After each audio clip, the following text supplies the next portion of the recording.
तेव्हा धर्माचा जणू मूर्तिमान पुतळा धर्माचा जणू मूर्तिमान पुतळा भासे जना भूवरी भासे जना भुवरी दीक्षा देऊनी जो जगतिया दीक्षा देऊनी जो जगतिया बद्धास हो उद्धरी बद्धास हो उद्धरी वाणीने वदता भागवती कथा वाणीने वदता भागवती कथा व्यासाप्रती भासला व्यासा प्रती भासला तो हा गुरु श्री जनार्दन असा तो हा गुरु श्री जनार्दन असा पाटांगणी शोभला पाटांगणी शोभला सद्गुरुनाथ महाराज की जय. हरे मा मैत्री उवाच एतावदुक्त्वा विदनाम शंकरा पत्न्यंगनाशं ध्रुवयत्र चिंतयन् सुहृद्दीक्ष वर्षंकिता भवा निष्क्रामती निर्विशती द्विधा ससा. भगवान वेदव्यास वर्णन करून सांगू लागले. शुकाचार्य राजा परीक्षितीला सांगतात आणि मैत्रेय विदुराला सांगतात. याप्रमाणे मैत्रेय म्हणतात, ही विदुरा, भगवान शंकर हे विचार करू लागले की आपली पत्नी सती हिच्या मनामध्ये वडिलांच्याकडे असलेल्या यज्ञाकडे जायची इच्छा आहे. हे खरं आहे, ते स्वाभाविकही आहे. परंतु जर वडिलांच्या मनामध्ये, तिच्या वडिलांच्या मनामध्ये आपल्याबद्दल द्वेष असेल तर जाण्यात काही मतलब नाही. त्यांनी सांगितलं, भगवान म्हणतात की अरे अगं संभावित असते स्वजनात पराभवो. हे सती, इतरांच्याकडून अपमान झाला तर माणूस सहन करू शकतो, परंतु स्वजनात पराभवो, जर आपल्याच लोकांकडून अपमान झाला, आपल्याच लोकांकडून जर मान सन्मान राहिला नाही, जर आपल्याच जवळच्या लोकांकडून, अगदी नात्यातल्या लोकांकडून, रक्तातल्या नात्यातल्या लोकांकडून जर अपमान झाला तर यदा स सद्यो मरणाय कल्पते, तर त्यासारखं मोठं दुःख नाही. तो अपमान म्हणजे प्रत्यक्ष मरणप्राय आहे. आणि म्हणून हे सती, तुझा अपमान होऊ नये, आणि अपमान झाला तर तो तुला सहन होणार नाही, कारण तू मानी स्वभावाची आहेस. सती अत्यंत मानी स्वभावाची होती. अत्यंत स्वतःबद्दलचा अस्मिता तिच्या मनामध्ये होती, आणि त्यामुळं आपल्या पतीबद्दल जर कुणी गैर शब्द काढले तर ते तिला सहन झाले नसते. आणि म्हणून भगवान शंकर म्हणतात की आपल्याच लोकांकडून झालेला अपमान हा माणसाला सहन होत नसतो. मरणाय कल्पते, त्याच्यासारखं दुसरं दुःख नाही. किंबहुना हा अपमान म्हणजे मृत्यूच आहे, इतकं दुःख तुला होईल. तेव्हा प्रत्यक्षात इतरांच्याकडून झालेला अपमान आपण सहन करू, पण आपल्याच लोकांकडून झालेला अपमान हा स्वजनात पराभवो. स्वजन, ज्याला आम्ही स्व म्हणतो, ज्याला आम्ही आमचे म्हणतो, ते जर आमच्या विरोधात उघडपणे बोलू लागले, जर आमचा अपमान करू लागले, आम्हाला टोचून बोलू लागले, तर त्यापेक्षा मोठी अप्रतिष्ठा कोणती नसते. त्यामुळे यदास सद्यो मरणाय कल्पते, तो प्रत्यक्ष मरणप्राय दुःख आहे. परंतु असं सांगून सुद्धा सती ऐकण्याच्या मनस्थितीत नव्हती. तिचं मन व्यग्र झालं आणि ती निघाली. क्षणभर विचार केला आणि म्हणाली की आता आपण जावं. तिचे पावलं पुढे पडू लागले आणि भगवंताची केवळ मूक संमती आहे असं गृहीत धरून ती निघाली. शंकरांनी सुद्धा विचार केला की ही सती या ठिकाणी जीवाचं काही बरं वाईट करून घेण्यापेक्षा ती आपल्या वडिलाकडे गेलेली बरी. नाही तर इथेही तिचा पत्न्यंग, पतीचं अंग अर्थात पतीचं शरीर, एतावत राम शंकरा पत्न्यंग नाशम ह्युभयत्र चिंतयन. त्यांच्या लक्षात आलं की ही मानी स्वभावाची, तिला अडवलं तरी जीवाचं बरं वाईट इथं करून घेईल, त्यापेक्षा आपण तिला मूक संमती दिलेली बरी. तिचा नाश त्यांना डोळ्यासमोर दिसत होता. ह्युभयत्र चिंतन, उभयत्र म्हणजे दोन्हीचा विचार केला की इथं राहिली तरी आत्मनाश करून घेईल, तिकडं गेली तरी सुद्धा आत्मनाशच करून घेणार, इकडं आड तिकडं विहीर, अशी हिची स्थिती आहे. तेव्हा काय करावं? मनात केवळ चिंतन केलं आणि तिच्या मनावर हा निर्णय सोपवला. याप्रमाणे सती निघाली आणि तिच्याबरोबर मग सगळे भूत प्रेत पिशाच गण सगळे निघाले. नंदीश्वर निघाले, त्यांच्यावरती बसली आणि तिने सोबत तिचे जे काही सोबत असलेल्या गोष्टी आहेत, आरसा आहे, त्याचप्रमाणे कमल आहे, तसंच सारिका आहे, हे सगळं सोबत घेतलं आणि निघाली. एक कंदूक चेंडू सोबत घेतला आणि निघाली. प्रत्यक्ष तिथे येऊन पोहोचल्याबरोबर, यज्ञ मंडपात आल्याबरोबर तिला दिसलं की आपल्या पतिराजाचं स्थान त्या ठिकाणी कुठेच नाहीये. पतिराजाला पूर्णपणे वजा केलेलं आहे आणि त्याच्या नावाने आहुती नाही, त्याच्या नावाने स्थान नाही. आईनीच तेवढं स्वागत केलं, बहिणी तेवढ्या बोलल्या, पण वडील मात्र बोलले नाही. वडिलांनी तिरप्या कटाक्षाने पाहिलं, भ्रुकुटी बाजूला केली, भ्रुकुटी वाकडी केली आणि आपल्याकडं पाहिलं. हे तिच्या लक्षात आलं आणि हे पाहिल्याबरोबर तिला आपल्या बहिणींनी केलेला सत्कार किंवा आईने केलेलं सत्कार, दिलेलं आलिंगन हे प्रिय वाटलं नाही. ती म्हणाली ठीक आहे, परंतु या सगळ्या ठिकाणी आपल्या वडिलांचा प्रभाव दिसतोय, त्यांच्या दहशतीखाली सगळे दिसत आहेत. बाकीचे लोक सुद्धा तिच्याशी जास्त बोलले नाहीत आणि ती एकदम समोर आली, यज्ञ मंडपात आली आणि ती म्हणू लागली, न यस्य लोकेस्य, हे लोक हो.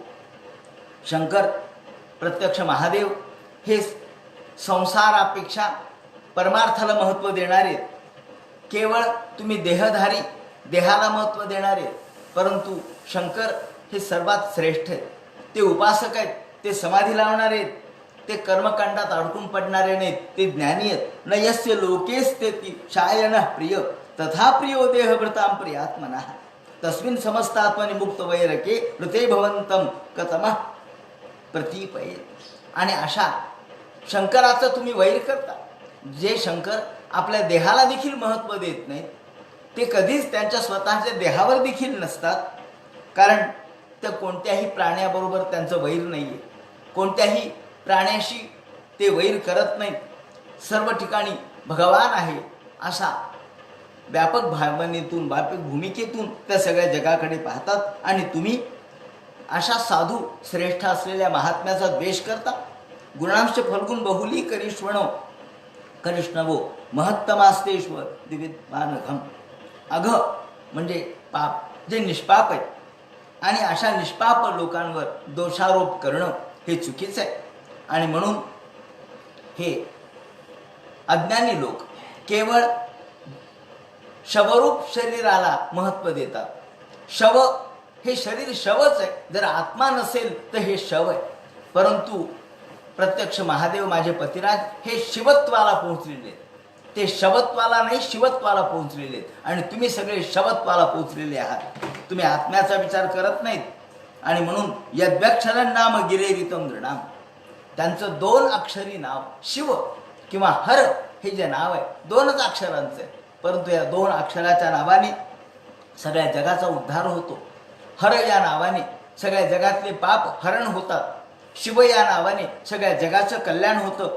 आणि पवित्र कीर्ती तमलंघ शासनम, पवित्र करणारं, सगळं जग पवित्र करणारे हे नाव आहेत. आणि भवान हो त्वेष्टि शिवम शिवेतरा, तुम्ही मात्र अशा शिवाला केवळ शिवेतर म्हणजे शिवापासून इतर असणारे आपण त्यांचे वैर करता. आणि म्हणून तुम्ही या ठिकाणी शरीराला महत्त्व देणारे, देहाला महत्त्व देणारे, आत्म्याला महत्त्व देणारे नाहीत. तुम्ही कर्मकांडाला महत्त्व देणारे, ज्ञानकांडाला महत्त्व देणारे नाहीत. आणि म्हणून करुणोपिधाय पिधाय निर्याद्य कल्प ईशे, आपण केवळ शरीर देह हाच श्रेष्ठ मानता, कर्मकांड हे श्रेष्ठ मानता. आणि त्यामुळं शिवाला तुम्ही जाणू शकत नाही. शंकराचं महत्त्व तुम्हाला कळत नाही. वेदे विविच्चो भयलिंग माश्रितम, हे माझे शिव माझे पतिराज हे सगळ्यापेक्षा श्रेष्ठ आहेत. वेदज्ञान त्यांच्याजवळ आहे. ते सर्व प्रकारच्या आचरणाच्या पलीकडचे. तुम्हाला तो दिसतात की ते स्मशानात लोळतात, राख अंगाला लावतात, परंतु ही राख म्हणजे सगळ्या संसाराची राखरांगोळी त्यांनी केलेली आहे. द्वयम यथा ब्रह्मणी कर्म निर्छती, ते कोणत्याही कर्म त्यांना करायचं शिल्लक राहिलेलं नाही. सगळ्या प्रकारच्या कर्माच्या पलीकडे गेलेले आहेत. नैष्कर्म्यवादी आहेत आणि तुम्ही सकर्मवादी आहेत. तुम्ही कर्मवादी आहेत, तुम्ही कर्मठ आहेत. नाही तेन देहन हरे कृतागसो देहोद्भवेना मलम कुजन्मना.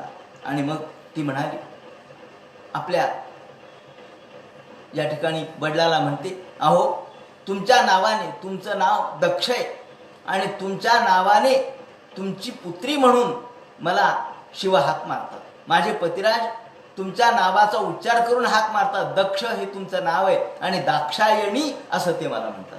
ते मला दाक्षायणी म्हणतात का, तर तू दक्षाची पुत्री आहेस, म्हणजे एवढं महत्त्व ते तुम्हाला देतात. गोत्रम त्वदीयम भगवान वृषध्वजो, तुमचं गोत्र हे माझ्याशी जोडलेलं आहे, कारण मी तुमची पुत्री आहे. म्हणून पहिलं तुमचं गोत्र आहे आणि नंतर मी त्यांची पत्नी आहे. म्हणून ते तुमच्या नावाने मला हाक मारतात. दाक्षायणी त्याह यदा सुदुर्मना.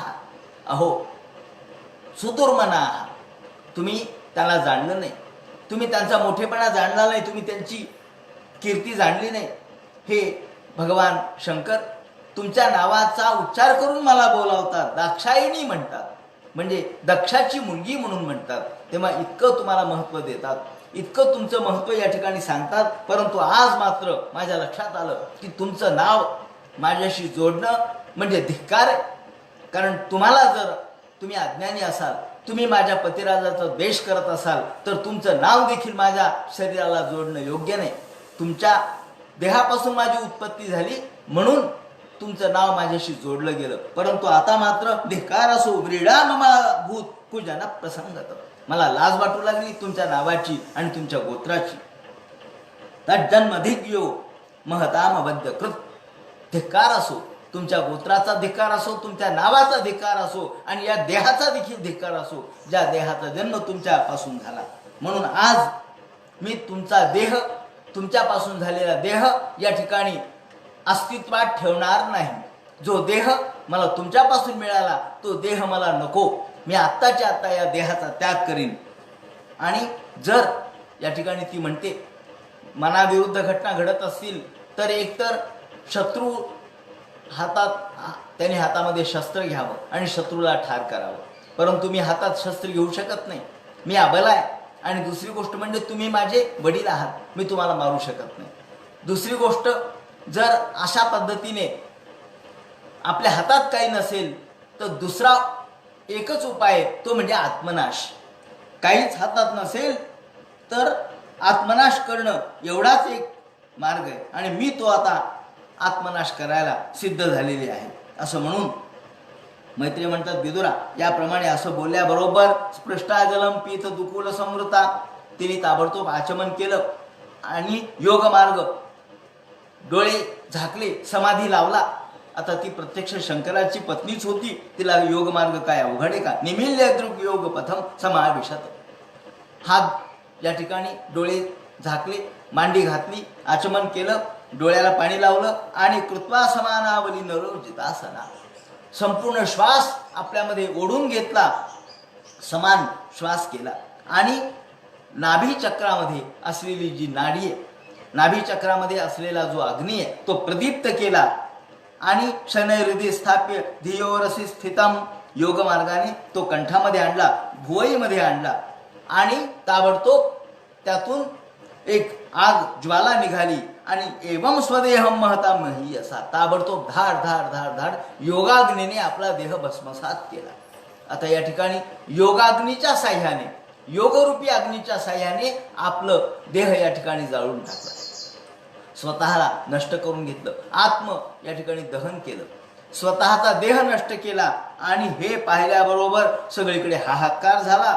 तत्पश्यताम खेभुवीच्या दूता महत, आकाशामध्ये सगळे लोक जमा झाले, देव गंधर्व त्या ठिकाणी लोक आलेले यज्ञासाठी म्हणून भरा विमानं येत होते, त्यांची गर्दी होतच होती. पाहुण्यांची पाहुण्यांची गर्दी झालेली होती, देवादानवांची गर्दी झाली होती. आकाशामध्ये ही गर्दी आणि हे सगळं आकाशामध्ये मधून लोकांनी चित्र पाहिलं. तिथे सभामंडपात असलेल्या, यज्ञमंडपात असलेल्या लोकांनी हे चित्र पाहिलं आणि सगळीकडे हाहाकार झाला.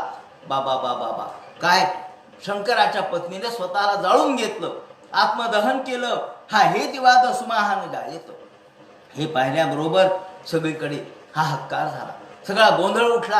आणि मग या पार्वतीच्या सतीच्या सोबत आलेले जे गण आहेत, भूतगण आहेत, त्यांनी या ठिकाणी सगळीकडे हाहाकार करायला सुरुवात केली. अंधाधुंद अशा पद्धतीने सगळा गोंधळ घालायला सुरुवात केली. सगळे पात्र फोडायला सुरुवात केली. एवढ्यात भृगू तिथं होते. भृगूने ऋभुगण निर्माण केले. ऋभुगण म्हणजे काही सैनिक निर्माण केले आपल्या मंत्राच्या साह्याने, आणि ऋभुगणांच्या साह्याने या भूतगणांवरती विजय मिळवला. भूतगण तिथून पळून गेले. ऋभो नाम तपसा सुमं प्राप्त सहस्रशः.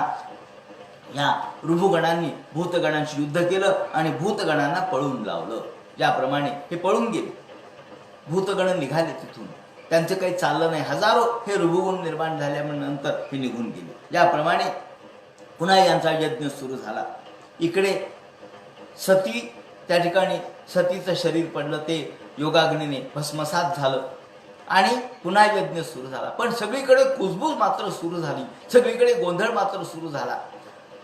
यज्ञामध्ये कोणाचं लक्ष नव्हतं. आता काहीतरी वाईट घडणार, आता काहीतरी वाईट होणार असं लोकांना उगीच वाटू लागलं. कारण एखाद्या स्त्रीचं या ठिकाणी दहन होणं, एखाद्या स्त्रीने आत्मघात करणं, आणि त्यातही शंकराची पत्नी ही सती, ही काही सामान्य नव्हे. आणि इकडे मैत्रेय म्हणतात विदुरा, नारदाला ही खबर आधी लागली. नारद सगळीकडे खबर घेण्यात पटाईत होते. बातमी कळाल्याबरोबर चला, वृत्तपत्रातली पहिली बातमी नारदाला कळायची जगातली. त्यांनी ताबडतोब तिथून ही बातमी उचलली. त्या काळातले हे वृत्तपत्रकारच होते, वार्ताहरच होते. तिथून उठले आणि कैलास पर्वतावर आले. भजमन नारायण नारायण नारायण, भजमन नारायण नारायण नारायण, भजमन नारायण नारायण नारायण, भजमन नारायण नारायण नारायण. कैलास पर्वतावर आल्याबरोबर तिथे भगो भवान्या निधनम प्रजापते रसत्कृताय अवगम्य नारदा.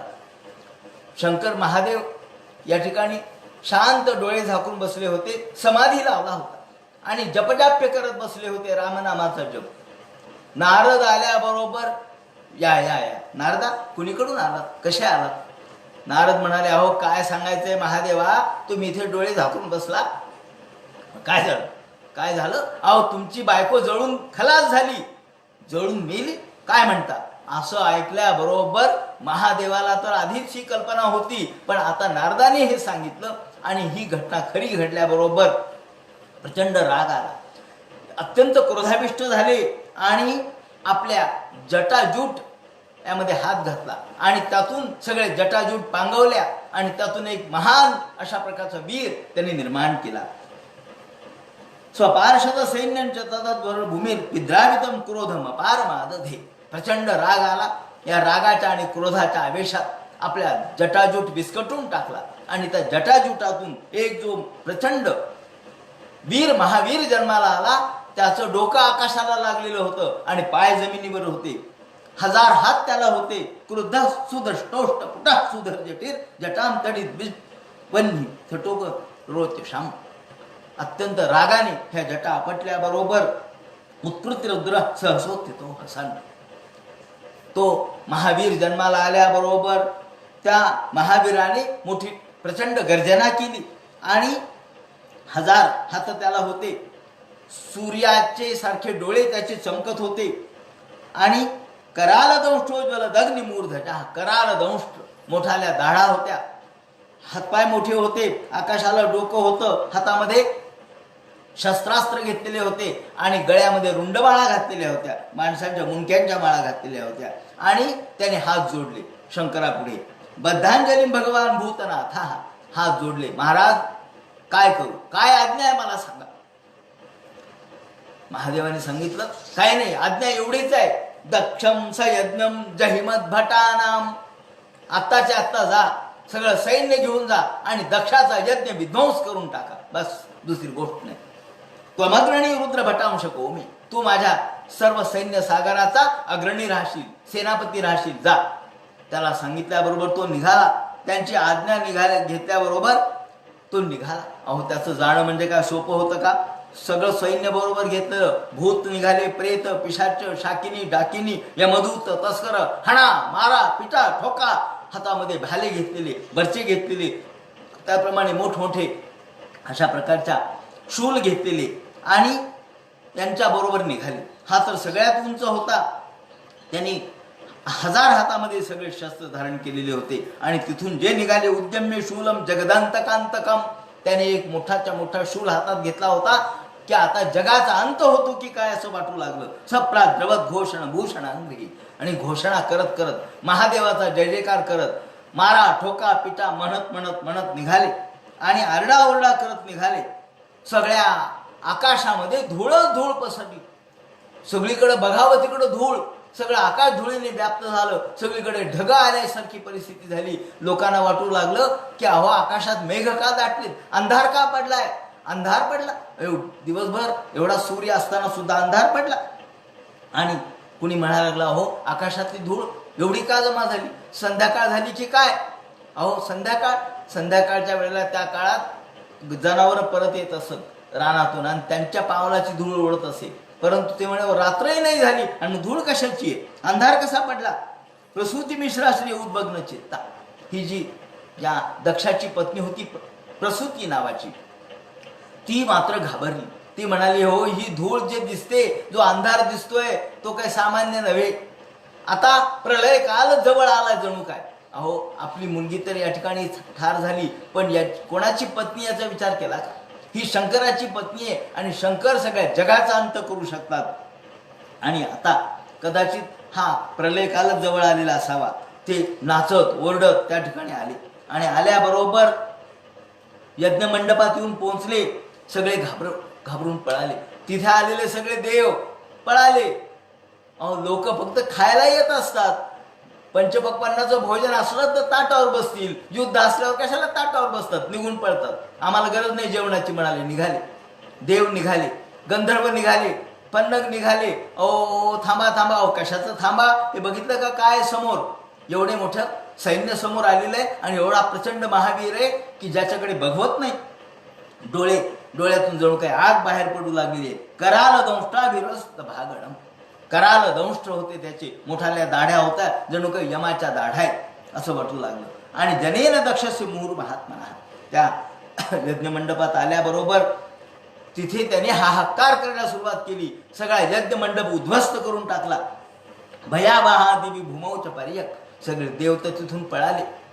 ब्राह्मण पळाले, देव पळाले, दानव पळाले, यक्ष पळाले. त्याचप्रमाणे पन्नग किन्नर जे आलेले पै पाहुणे ते सगळे त्या यज्ञ मंडपातून त्यांनी काढता पाय घेतला. आणि केचित बबंजो प्रागवंशम, त्या महादेवाच्या सैन्याने कोणी प्रागवंश, ते यज्ञ मंडपातले एक एक स्थानं असतात. यज्ञ मंडपात पूर्वेला उत्तरेला काही काही गोष्टी ठेवलेल्या असतात, त्या ठिकाणी नष्ट करून टाकल्या. प्रागवंश नष्ट केलं, पत्नीशाळा नष्ट केली, त्याचप्रमाणे अग्निध्रशाला ती नष्ट केली. त्यानंतर तद्विहारम महानसम, स्वयंपाकघर होतं ते स्वयंपाकघर नष्ट करून टाकलं आणि विहार नष्ट करून टाकले. त्याचप्रमाणे यज्ञपात्र उद्ध्वस्त करून टाकले. सगळे यज्ञपात्र जे मांडलेले होते ते तोडून टाकले, फोडून टाकले. त्याचप्रमाणे कुंडेश्वमूत्रयन, कुणी तर त्या कुंडामध्ये विष्ठा टाकली, कुणी मूत्र टाकलं, मलमूत्र विसर्जन केलं. ते सगळे यज्ञ त्या ठिकाणी भंग करून टाकला, यज्ञाला अपवित्र करून टाकलं. अबाधंत मुनीनन्य एके पत्नीर तर्जयन, त्याप्रमाणे तेवढ्यात भृगू ज्याने हे ऋभुगुण निर्माण केले होते, ऋभुगुण, ज्या ऋभुगुणामुळं हे भूत प्रेत पिशाच पळाले. आणि हा जो भृगू आहे तो हसला होता, त्यांनी वाकडे दात दाखवले होते, म्हणून त्या भृगूला मणिमानाने बांधलं. मणिमान नावाचा रुद्राचा, भगवान महादेवाचा सेनापती, त्याने त्याला बांधलं. वीरभद्राने प्रजापतीला बांधलं, दक्षाला बांधलं. चंडीशानी पूषणाला बांधलं. पूषण हसला होता, वाकडे डोळे केले होते. आणि भगम नंदीश्वरो ग्रहित, भगाला नंदीश्वराने बांधलं. सर्व दृष्ट सदैव कसा, याप्रमाणे सगळ्यांना प्रतिबद्ध करून टाकलं. बाकीचे पळाले आणि घाबरून पळाले. याप्रमाणे हा जो श्मश्रुणी भगवान भवा, ज्यावेळेला भगवान भव म्हणजे महादेव यांची जेव्हा निंदा चाललेली होती, तेव्हा हा जो भृगू आहे तो भृगू दाढीवरती मिशावर असं ताव देत होता. हा बरं झालं, चांगलं चालली निंदा, चांगली चालली निंदा. अशा पद्धतीने स्वतःच्या दाढीवर आणि मिशावर ताव देत असणारा हा भृगू यांनी ताबडतोब त्याच्या मिशा आणि दाढी उपटूनच काढली की तू फार भगवान शंकराची निंदा चाललेली असताना दाढी आणि मिशावरती हात देत होता आणि तुला मोठा आनंद होत होता का, याप्रमाणे तुझे मिशा आणि दाढी उपटून काढतो. त्याप्रमाणे भग हा जो होता त्यांनी डोळ्यांनी खुणवलं, चलो त्या निंदा असं म्हणून डोळ्यांनी खुणवलं, म्हणून त्याचे डोळे काढले. याप्रमाणे उच्चाहार सदस्य क्षणो, याप्रमाणे पुषा जो होता तो हसत होता करून त्याचे दात तोडले. याप्रमाणे कालिंगसे यथा बला, या ठिकाणी वर्णन केले की ज्याप्रमाणे बलराम दादांनी कलिंगाचे दात तोडले होते. या रुक्मिणीचा हा मित्र होता आणि या द्वापार युगामधलं हे वर्णन आहे. याप्रमाणे जेव्हा या कृष्णाच्या नातवाचं लग्न होतं त्यावेळेला, या लग्नाच्या वेळेला हा कलिंग आलेला होता आणि हा कलिंग बलराम दादा जेव्हा हरत होते त्यांच्या सारीपाठामध्ये तेव्हा हा हसत होता. तेव्हा बलराम दादाने ज्याप्रमाणे त्याचे दात तोडले तसे यांनी दात तोडले. याप्रमाणे छिंदन्नपी तदुद्धर्षुम नाशक्रोध त्र्यंबकस्तदा. याप्रमाणे आता राहायला फक्त प्रजापती दक्ष. त्या दक्षाला धरलं होतं वीरभद्राने. हा जो प्रचंड मोठा वीर होता तो वीरभद्र नावाने प्रसिद्ध होता. त्यांनी त्याला धरलं पण तो काही मारला जाईना. स्वतः हा यज्ञ करणारा होता, यज्ञपती होता, त्यामुळं त्याचं संपूर्ण शरीर मंत्राने युक्त होतं, त्यामुळं तो काही मारला जाईना. त्याला सगळ्या प्रकारच्या शस्त्रांनी त्यांनी प्रयत्न केला, तलवारी मारल्या, भाले मारले, बर्चे मारले, काही उपयोग होईना. शेवटी यांनी भगवान महादेवाचं स्मरण केलं. महादेवा, याचं मुंडकं मला उडवायचंय, तेव्हा मला बुद्धी द्या, प्रेरणा द्या, असं म्हटल्याबरोबर डोळे झाकले आणि एकदम त्याच्या मनात महादेवाने प्रेरणा दिली की अरे हा यज्ञ करणारा, हा यज्ञीश आहे. हा यज्ञेश असल्यामुळे, यज्ञ करणारा असल्यामुळे, यज्ञपती असल्यामुळं याला अशा पद्धतीने हा मरणार नाही. याचं सगळं शरीर मंत्रमय झालेलं आहे, देवता येऊन बसलेल्या आहेत सगळ्या शरीरामध्ये, म्हणून हा मरणार नाही. मग त्यावेळेला संज्ञापन नावाच्या पद्धतीने, म्हणजे ज्याप्रमाणे या यज्ञामध्ये बली देत असताना पशुला ज्या शस्त्राने, म्हणजे लाकडी तयार केलेले जे शस्त्र आहेत त्याने ज्याप्रमाणे मारतात, त्या लाकडी शस्त्राचा वापर केला आणि संज्ञापनम योगम, संज्ञापन नावाच्या साधनाने त्याला याचं मस्तक उडवलं. ज्याप्रमाणे बोकडाचं मस्तक उडवतात त्याप्रमाणे याचं मस्तक उडवलं आणि ते त्या यज्ञपात्रात टाकून दिलं. ज्याप्रमाणे यजमान पशोः कस्य, हा यजमान होता, त्याप्रमाणे यजमान पशोः कस्य कायातेना हरच्छिरा. याप्रमाणे सगळीकडं हाहाकार झाला, सगळे घाबरले, सगळा यज्ञ विध्वंस झाला आणि प्रत्यक्ष यज्ञ करणारा जो यजमान आहे तोच या ठिकाणी नष्ट झाला. सगळे लोक पळून गेले. देव तिथून जे निघाले सगळे देव ते ब्रह्मदेवाकडे आले. ब्रह्मदेवाकडे आल्याबरोबर सगळ्यांनी ब्रह्मदेवाला नमस्कार केला. म्हणे महाराज आता आम्हाला वाचवा. म्हणजे काय झालं? म्हणले महादेवाच्या सैन्याने सगळा यज्ञ उद्ध्वस्त करून टाकला, दक्षाचा यज्ञ सगळा जाळून टाकला, त्याप्रमाणे तिथे पात्र नष्ट केले, लोकांना मारहाण केली आणि प्रत्यक्ष यजमानाला ठार केलं. त्याचं शिर घेतलं आणि यज्ञाच्या त्याच्यात टाकून दिलं. याप्रमाणे सांगितल्याबरोबर ब्रह्मदेव म्हणाले आता तुम्ही एक चूक केली म्हणाले या दक्षाने. जे मोठमोठे लोक आहेत त्यांचा अपराध करायचा नसतो, त्यांना लक्षात नाही आलं, त्यांनी महादेवाचा अपराध केला, महादेवाला कमी लेखलं, त्याला तुच्छ लेखलं, त्याला नेऊन आणि त्याची पत्नी ठार झाली म्हटल्यानंतर महादेवाने सर्वांच्यावरती हा राग केला. क्रोध महादेवाला येणं स्वाभाविक आहे. तुम्ही मोठ्या लोकांचा अपराध करत जाऊ नका, परंतु आता केला तर खरं, पण आता तुम्हाला एकच त्याला उत्तर आहे, आपण सगळे मिळून महादेवाकडे जाऊ, शंकराकडे जाऊ, त्यांना शरण जाऊ आणि त्यांना पुन्हा एकदा हा यज्ञ व्यवस्थितपणे पार पाडण्याची विनंती करू. चला आपण सगळेच जाऊ. याप्रमाणे हे सगळे क्षमापयध्वम हृदी विद्ध दुरुक्तैहि, जो वाईट बोललेला दक्ष आहे त्यांनी वाईट न बोलायला पाहिजे होतं, त्यांनी त्याचा अपमान न करायला पाहिजे होता, परंतु आता केला. आपण सगळेजण त्यांच्याकडे जाऊ. म्हणून या ठिकाणी सगळे ब्रह्मादिक देव महादेवाच्या कैलास पर्वतावरती आले. कैलास पर्वताचं वर्णन खूप सुंदर केलेलं आहे. काय सुंदर अशा प्रकारचे वन उपवन होते, नद्या होत्या, निर्झर वाहत होते, मत्त अशा प्रकारचे मयूर नाचत होते, कोकिळा गात होत्या, त्याचप्रमाणे सुंदर भुंगे गुंजारव करत होते आणि नाना द्रुमलता गुलवैत नाना मृग गणावतही. खूप सुंदर प्रकारचे पशु होते, पक्षी होते. त्याचं वर्णन या कैलास पर्वताचं केलेलं आहे. नाना मणिमय शृंगेर नाना धातू विचित्रतही. सुंदर अशा प्रकारचे उज्ज्वल प्रकारचे धातू होते आणि रंगीबेरंगी अशा प्रकारचे फुलं झाडं सर्वत्र लागलेले. रमणम विहरंतीनाम रमणे सिद्ध योषिताम. अहो, आकाशातल्या स्त्रिया, देवस्त्रिया सुद्धा या ठिकाणी रममान होण्यासाठी, आनंद घेण्यासाठी इथल्या कैलास पर्वतावर येत असतात. त्याप्रमाणे मयूर यांचे केका ऐकू येऊ लागलेल्या. प्लाविते रक्तकंठानाम कुलेदेश पतत्रिणाम.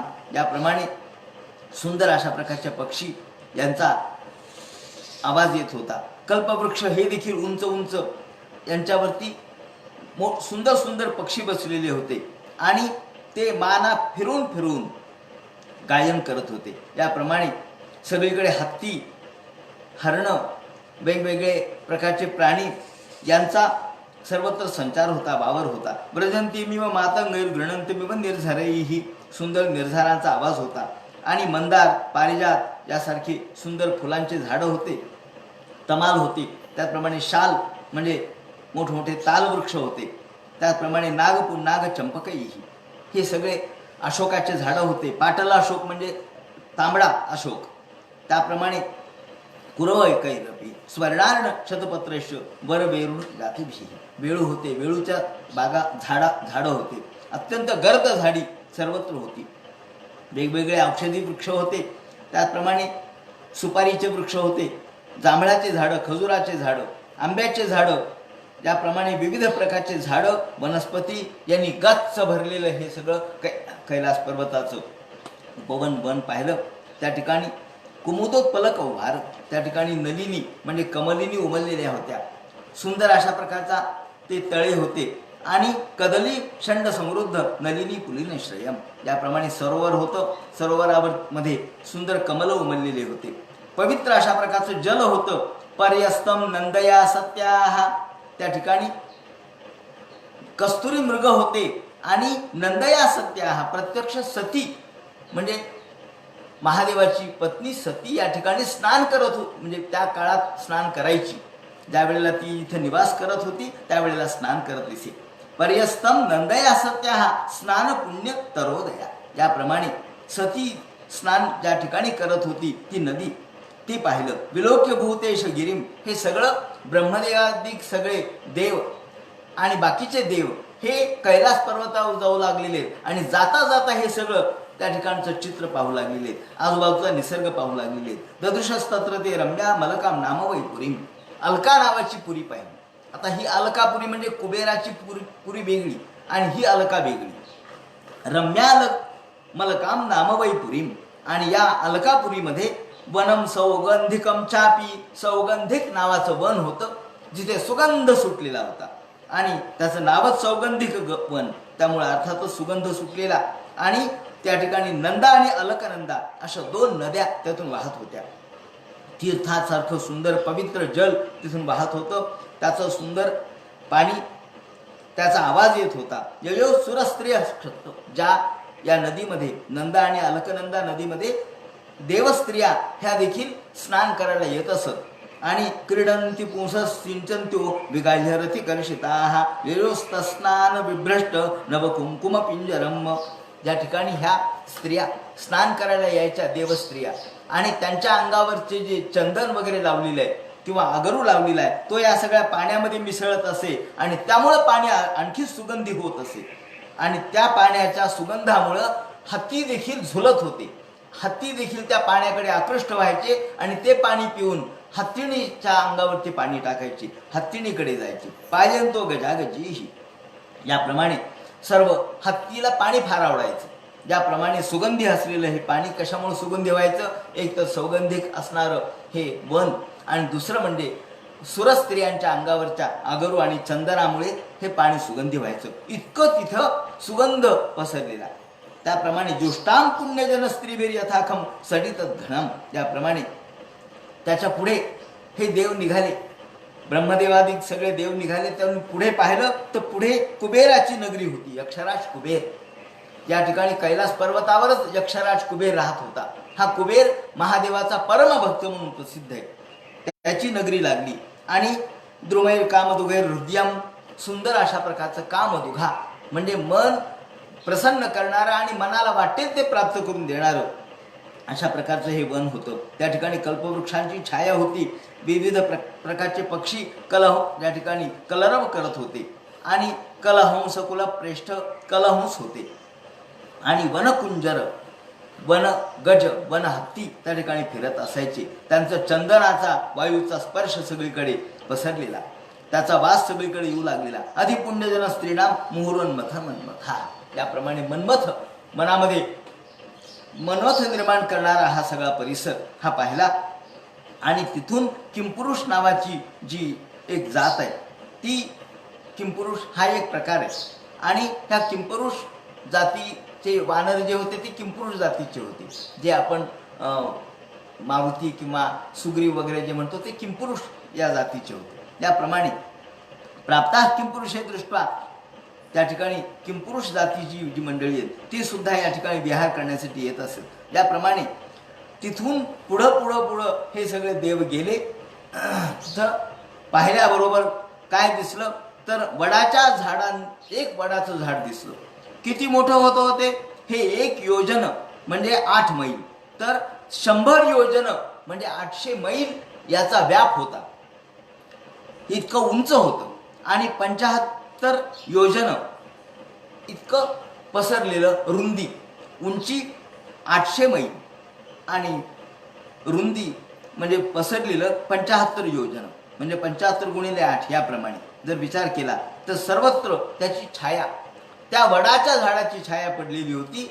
हे वडाचं झाड सगळ्यात उंच आणि सगळ्यात मोठं. त्या वडाच्या झाडाच्या खाली भगवान शिवशंकर शांत मुद्रेने बसलेले होते. तस्मिन् महायोगमये मुमुक्षु शरणे सुराहा, त्यांनी पाहिलं एवढ्या सुंदर छायेच्या खाली भगवान शंकर बसलेले आहेत. शंकर यावेळेला रागावलेले होते का हो? चिडलेले होते? नाही म्हणे, शांत बसलेले होते. अहो, बायको जळून ठार झाली, परंतु मनामध्ये आता कोणताही विचार नव्हता, कोणताही विकार नव्हता, कोणताही राग नव्हता. याच्या शंकराच्या मनामध्ये किती क्षणात विसरायचे हे सगळं. का तर हे सगळं क्षणिक आहे हे त्यांना माहीत होतं. हे जगाची लीला करणारे शंकर महादेव हे कायम राग धरून बसणारे नाही.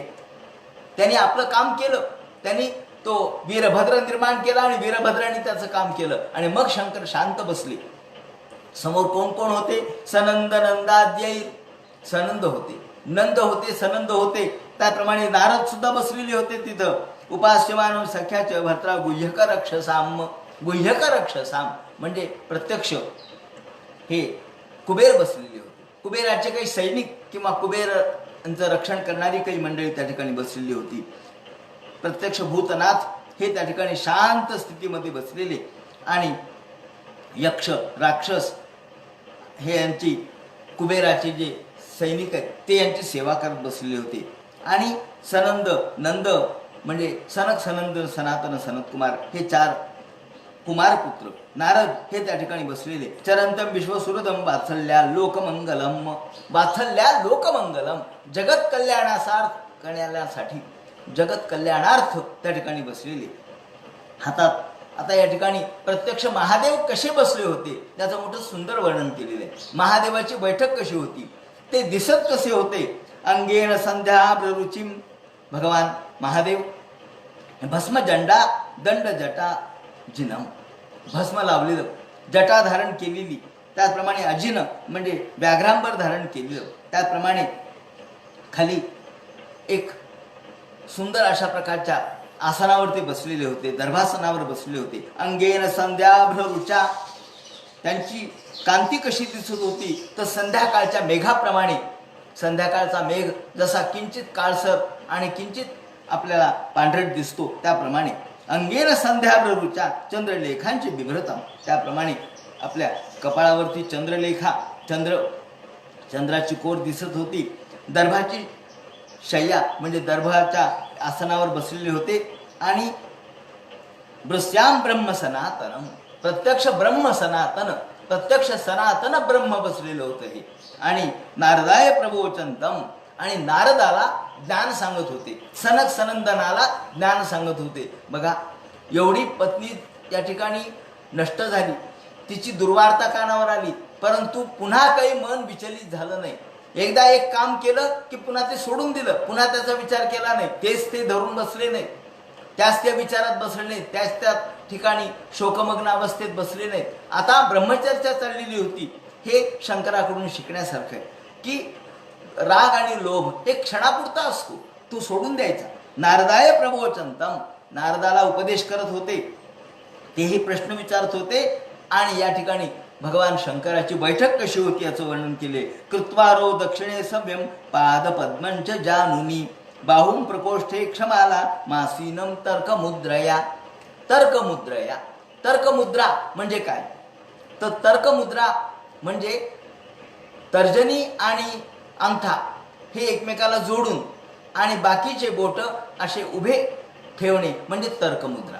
या तर्कमुद्रेच्या पद्धतीने बसलेले म्हणजे डाव्या हाताची तर्कमुद्रा केली, उजव्या हातामध्ये प्रत्यक्ष रुद्राक्ष माला घेतली होती जपासाठी, आणि बाहुं प्रकोष्ठे आपल्या डाव्या मांडीवर आपला बाहू ठेवलेला होता आणि तो बाहू ठेवून म्हणजे हात ठेवून तर्कमुद्रा धारण केलेली. आणि कृत्वारो दक्षिणे सव्यम म्हणजे डाव्या असणाऱ्या मांडीवर उजव्या मांडीवर डावा पाय ठेवलेला होता, डावा पायावरती उजवी मांडी खाली. याप्रमाणे कृत्वारो दक्षिणे सव्यम पादपद्मंच जानुनी, भगवान शंकरांनी आपला डावा चरण उजव्या जांघेवर ठेवलेला होता आणि डाव्या हातामध्ये डावा हात ही तर्कमुद्रेप्रमाणे धारण केलेला, उजव्या हातामध्ये भगवंतांनी रुद्राक्षमाला धारण केलेली. अशा पद्धतीने भगवान वीरासनामध्ये विराजमान होते. याला वीरासन म्हणतात, याला वीरासन असं नाव आहे. म्हणजे वीरासन म्हणजे एक पाय मांडीवर आणि दुसऱ्या मांडीवर बाहू ठेवून बसणे हे वीरासन झालं. याप्रमाणे भगवान शंकराचं या ठिकाणी रूप वर्णन केलेलं आहे, त्याची बैठक वर्णन केलेली आहे, त्यांची वीरासनाची स्थिती वर्णन केलेली आहे. ही सगळी देव पाहतायत, ब्रह्मदेवादिक सगळे देव पाहिले आणि त्यांना पाहिल्याबरोबर या ठिकाणी सनक सनंदन सनातन सनत कुमार नारदादिक देव हे जे ब्रह्मर्षी होते ते उठून उभे राहिले, देवर्षी उठून उभे राहिले, हात जोडले सर्व देवांना ब्रह्मादिकांना. आणि मग ब्रह्मदेव यांचे प्रमुख होते, त्यांचं शिष्टमंडळ घेऊन आले होते, म्हणून ब्रह्मदेव शंकराला बोलू लागले. बाकीच्यांचं शंकराने ऐकलं नसतं, म्हणून ब्रह्मदेव पुढे आले आणि ते म्हणाले, देवा आपला पराक्रम आम्ही जाणतो, जाणे त्वामेशं विश्वस्य जगतो योनि बीजयो हो शक्ती शिवस्य परम यत्तत् ब्रह्म निरंतरम.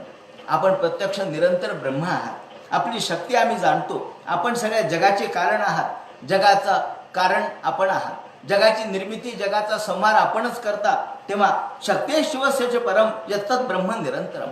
आपण प्रत्यक्ष ब्रह्मस्वरूप आहात, तेव्हा विश्वनिर्मिती, विश्वपालन आणि विश्वसंहार आपण सहज लीलया करता. आपला तो खेळ आहे.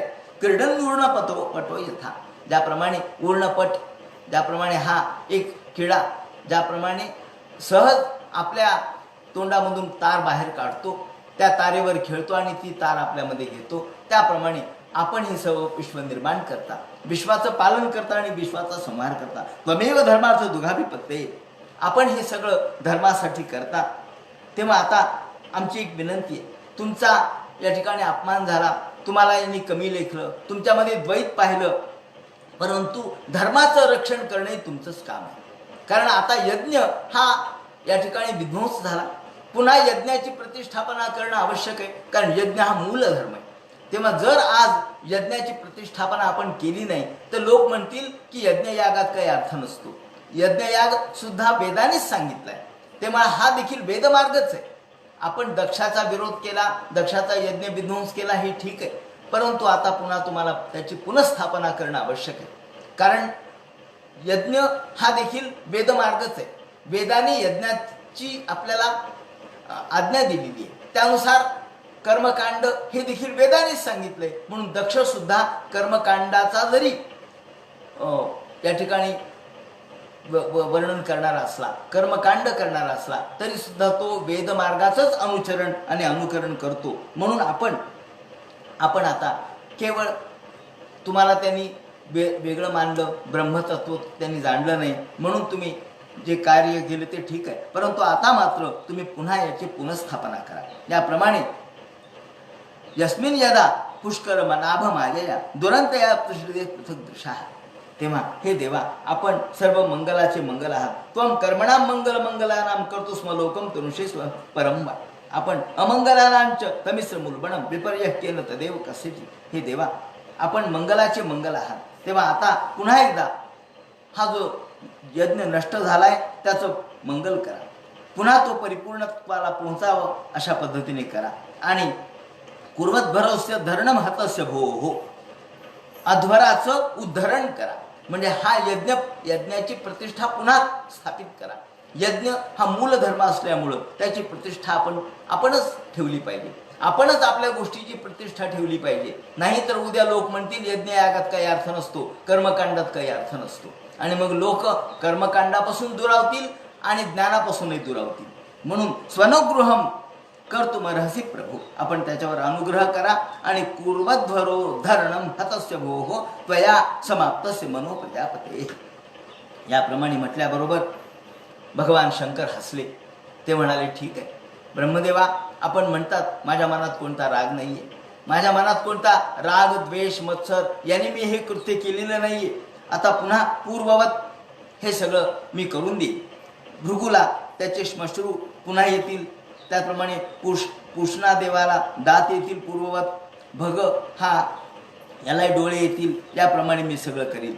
आणि जो या ठिकाणी यज्ञाचा प्रमुख आहे तो या ठिकाणी ठार झालाय, तो प्रजापती, तोही पुन्हा जिवंत होईल असं मी करीन. याप्रमाणे यज्ञस्ते रुद्रभागेन कल्पता मध्य यज्ञ हन.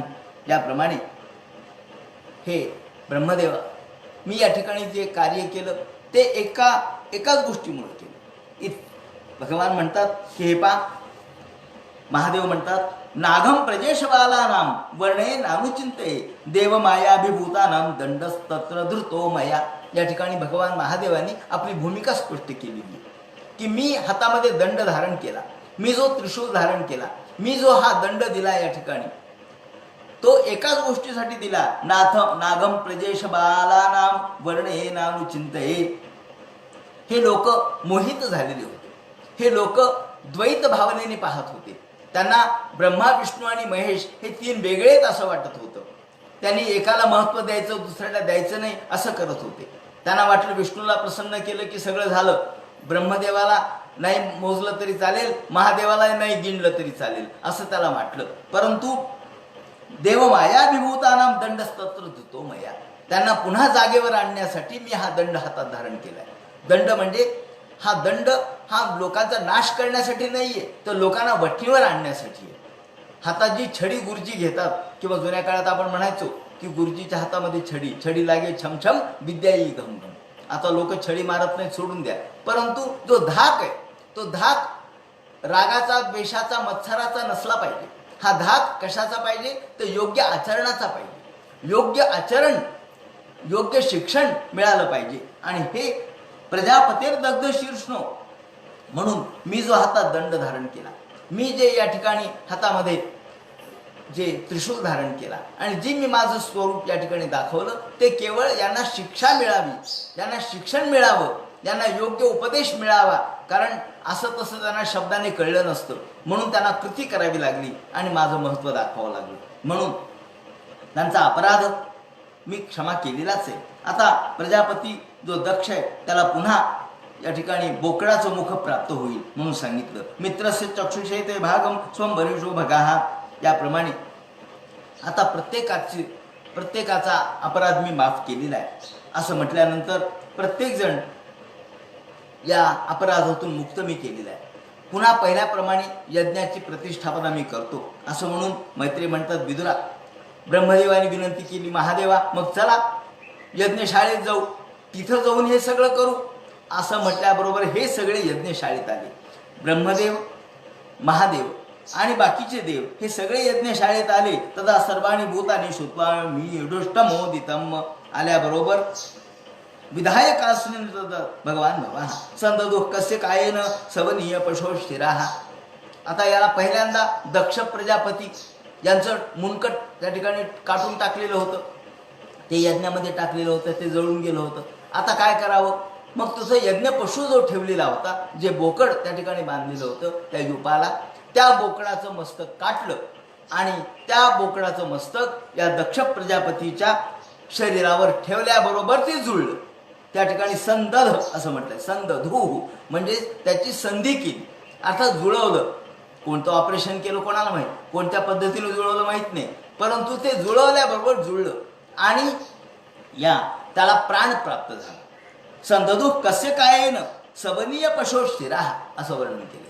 म्हणजे या ठिकाणी जो सवनीय पशु होता, यज्ञीय पशु होता, त्याचं मस्तक त्या ठिकाणी जुळवलं आणि सध्या सुप्त इवोत्तस्थौ जुळवल्याबरोबर जसा एखादा झोपेतून माणूस उठावा त्याप्रमाणे हा उठला. दक्ष प्रजापती जागे झाले, त्यांच्यामध्ये जिवंतपणा आला आणि जागृतो मृडम ताबडतोब त्यांनी पाहिल्याबरोबर आता या बोकडाचं मस्तक त्याला लागलं. बोकडाच्या मस्तकाचं त्याचं जुळणं झाल्याबरोबर त्याला प्राण आला आणि तो जागा झाला, उठला. पाहिल्या बोकडाच्या डोळ्यांनी पाहिलं त्यांनी. आता पूर्वीचं मस्तक गेलं, पूर्वीची बुद्धी गेली, पूर्वीचं अज्ञान गेलं, पूर्वीचा द्वेष गेला, कारण तो त्या मस्तकात होता, तो गेला. आणि आता हे दुसरं मस्तक आलं आणि त्यांनी त्या बोकडाच्या डोळ्यांनी भगवंताकडे पाहिलं, शिवाकडे पाहिलं, शिवाचं स्वरूप पाहिलं, शांत स्वरूप भगवंताचं पाहिलं आणि एकदम बोकड याचा जो आवाज आहे तो आवाज शिवहरोम शिवहरोम असं केल्याबरोबर भगवान महादेव प्रसन्न झाले. बारे बाप, असा जो आवाज काढील, असा जो ध्वनी काढील त्याला मी ताबडतोब प्रसन्न होईल. मृडम, मृडम म्हणजे त्याची स्तुती केली. स्तुती म्हणजे हा आवाज ही स्तुती आहे. याप्रमाणे चादृशी जागृतो मृडम तदा वृषध्वज द्वेष कलिलात्मा प्रजापती. याप्रमाणे सगळा द्वेष नष्ट झाला आणि त्यानंतर सर्वांना आनंद झाला. आणि मग दक्ष म्हणाले, देवा मी तुमचा फार मोठा अपराध केला, मला क्षमा करा. तुम्ही हातात जो दंड धारण केला तो योग्यच केला. तुम्ही जे केलं या ठिकाणी ते योग्य केलं. मी ब्रह्मबंधू आहे, मी ब्राह्मण असून ब्राह्मणासारखा वागलो नाही आणि तुम्ही मला जागेवर आणलं, बठ्ठीवर आणलं, म्हणून मी तुम्हाला नमस्कार करतो. याप्रमाणे मैत्रेय म्हणतात, विदुरा सगळ्यांना या ठिकाणी क्षमा केली आणि प्रत्येकाने कोण कशा पद्धतीने ते म्हणाले की आता मित्रस्य चक्षुषेत भागम. याप्रमाणे मित्र भगदेव हे मित्र देवताच्या डोळ्यांनी पाहतील. आता डोळे बसवले नाही तर मित्र देवताच्या डोळ्यांनी हा भग पाहिल म्हणून सांगितलं. पुषा हा दळलेलं जे पीठ आहे ते पीठ खाईल, त्याला आता चावता येणार नाही किंवा दात नसल्यामुळं. त्यानंतर तो यजमानाच्या दातांनी भक्षण करील.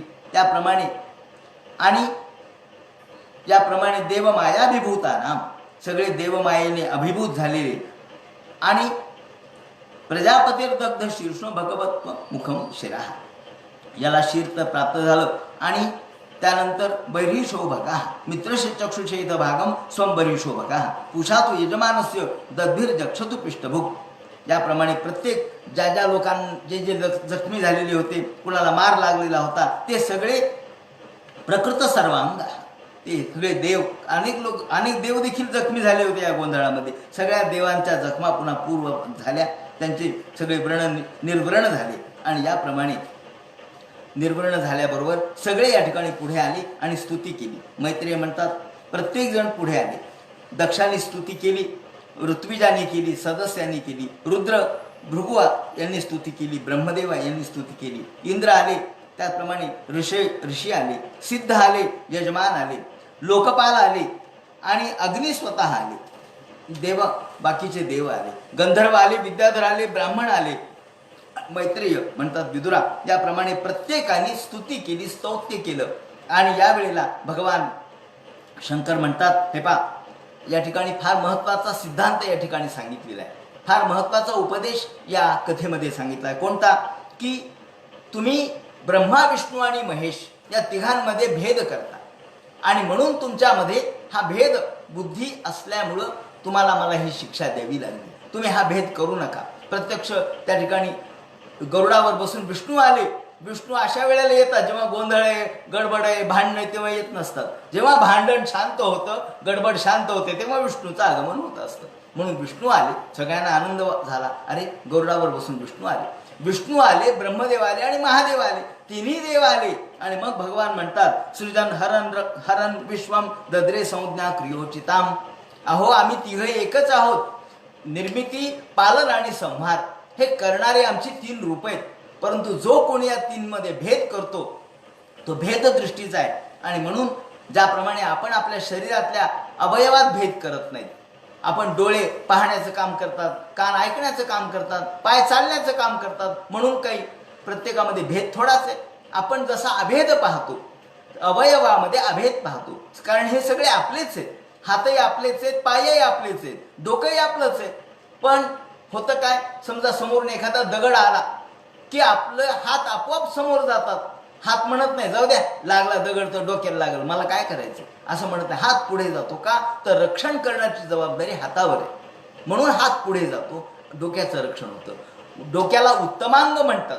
म्हणजे काय, डोकंच फक्त महत्वाचं आहे आणि पाय महत्वाचे नाहीत असं नाही. पायही महत्वाचे, तेही माझेच आहेत आणि डोकंही माझंच आहे. पण सरसलामत तो पगडी 50, पण डोकं वाचवणं महत्वाचं आहे. त्याप्रमाणे हे तिघी देव ते म्हणतात सृजन रक्षण हरण विश्वम दद्रे संज्ञान क्रियोचिताम. ह्या फक्त क्रियेच्या संज्ञा आहेत. निर्मिती करतो म्हणून ब्रह्मदेव, पालन करतो म्हणून विष्णू आणि संहार करतो म्हणून महादेव. म्हणून भेदाभेद भ्रम अमंगळ, असा भेद करणं चुकीचं आहे. त्याप्रमाणे जसं तुकाराम महाराजांनी म्हटलंय, तुका म्हणे एका देहाचे अवयव. तुकाराम महाराजांनी म्हटलंय हे जसे देहाचे अवयव आहेत तसेच समाजामध्ये सुद्धा ब्राह्मण वैश्य क्षत्रिय शूद्र हे देहाचे अवयव आहेत. कुणीही कोणाचा द्वेष करायचं कारण नाही, जाती कमी अधिक प्रमाणात मानायचं कारण नाही. सगळेच महत्वाचे, सगळेच श्रेष्ठ आहेत. ब्रह्मरुद्रौच भूतानी वेदज्ञानो उपश्यती. त्याप्रमाणे यथा पुमान स्वांगेषु चिराः पाण्या दिशु क्वचित. तुकाराम महाराजांनी जे उदाहरण दिले तेच या ठिकाणी भागवतात दिलेलं आहे की यथा पुमान स्वांगेषु चिराः पाण्या दिशु क्वचित. ज्याप्रमाणे आपण डोकं आणि पाय आणि हात यात भेद करत नाहीत, सगळे आपल्याच शरीराचे अवयव आहेत. पारक्य बुद्धी कुरते एवं भूतेषु मत्परा. लोक पारक्य बुद्धी म्हणजे भेदबुद्धी. तेव्हा भेदबुद्धी जे करतात ते अज्ञानी आहेत. म्हणून मी आणि महादेव म्हणतात मी, ब्रह्मदेव आणि विष्णू हे तिघे वेगळे नाहीत. ज्या ठिकाणी दक्षाला असं वाटलं की विष्णूला प्रसन्न केलं की बस मग सगळं काम झालं, मग महादेवालाही नाही विचारलं चालतं आणि ब्रह्मदेवालाही नाही बोलावलं तरी चालतं, असं वाटलं होतं. म्हणून या ठिकाणी त्यांनी हे दाखवून दिलं.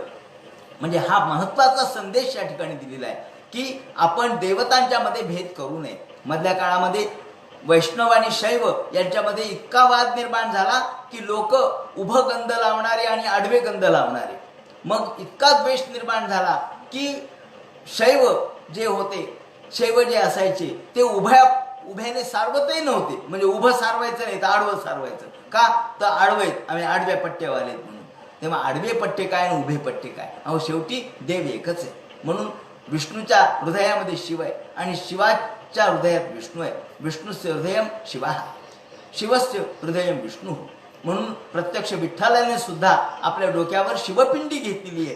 ही जर गोष्ट आपण लक्षात ठेवली तर विष्णू आणि शिव, आणि शिवाला तर प्रत्यक्ष वैष्णवाग्रेम म्हणतात. वैष्णवातला मोठा कोण तर शिव. शिव हा वैष्णव आहे म्हणजे विष्णू प्रिय आहे, विष्णूची भक्ती करणार आहे. मग त्याची उपासना करणारे, शिवाची उपासना करणारे विष्णूचा द्वेष का बरं करतील, ते मग करू नये.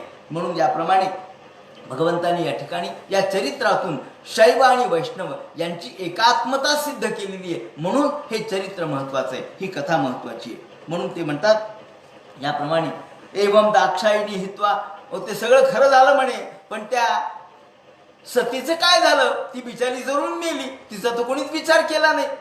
अरे खरंच की म्हणे, सतीचा कोणी विचार केला नाही. ते म्हणतात सतीचा विचार असा झाला की ही सती पुढे तिने दुसरा जन्म घेतला, ती मैना म्हणजे त्या पक्षाचा जन्म तिला प्राप्त झाला. म्हणून आपण मैना व्रत करतो, कोकिळा व्रत करतो. ती कोकिळा झाली, मैना झाली, म्हणून कोकिळा व्रत आपण करतो.